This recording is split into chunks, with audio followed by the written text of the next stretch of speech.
Ciao ragazzi, allora sono appena tornato dal vigneto che c'è là sopra. Stiamo togliendo tutte le foglie vicine all'uva, questo per facilitare poi la vendemmia.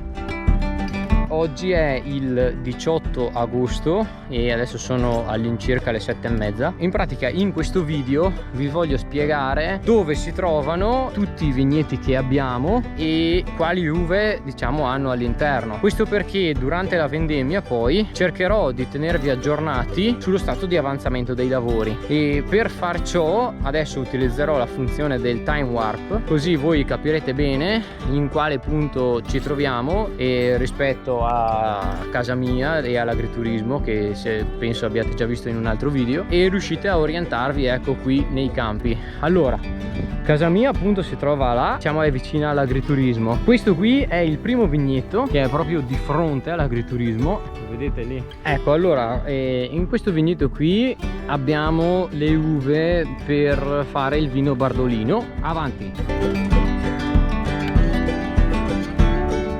Ecco, qui invece ci troviamo in un vigneto a pergola e questo è Pinot Grigio. Poi vicino abbiamo questo qui e quello di seguito, che è quello che abbiamo appena piantato, di cui ho fatto anche un video che potete trovare qui sopra. Ok, questi due vigneti qui sono sempre di Pinot Grigio, come appunto quello che vi ho fatto vedere qui all'inizio. Successivamente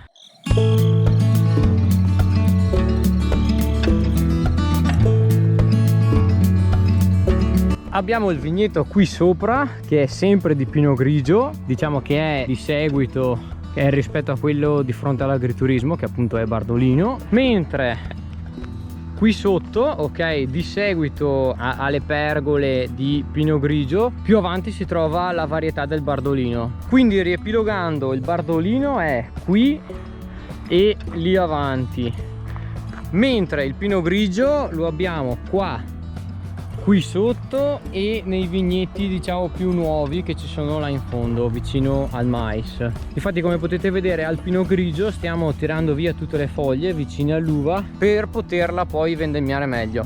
Allora adesso andiamo avanti e vi faccio vedere gli altri vigneti. Dobbiamo andare là sopra.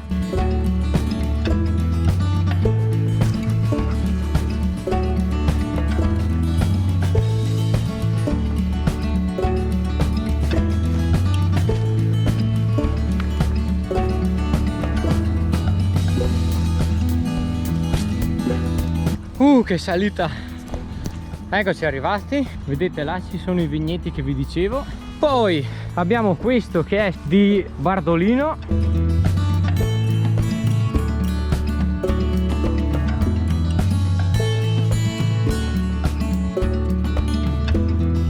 e poi anche questo che è sempre Bardolino, questi filari qui, ed inoltre là vicino alla casa bianca, che si può vedere là in fondo, lì vicino ci sono delle pergole di Bardolino. Non tutti questi campi sono nostri, per esempio questi sono di mio zio, questi qui giù sono diciamo li abbiamo in affitto ecco dalla cugina di mio papà, però li lavoriamo noi e quindi diciamo dovremmo vendemmiarli ecco. Ecco, allora più o meno vi ho spiegato i vigneti che abbiamo da lavorare e, come vi dicevo, cercherò di tenervi aggiornati sullo stato di avanzamento dei lavori durante la vendemmia. E niente, con il tramonto e in secondo piano i vigneti, io vi saluto e ci vediamo alla prossima puntata.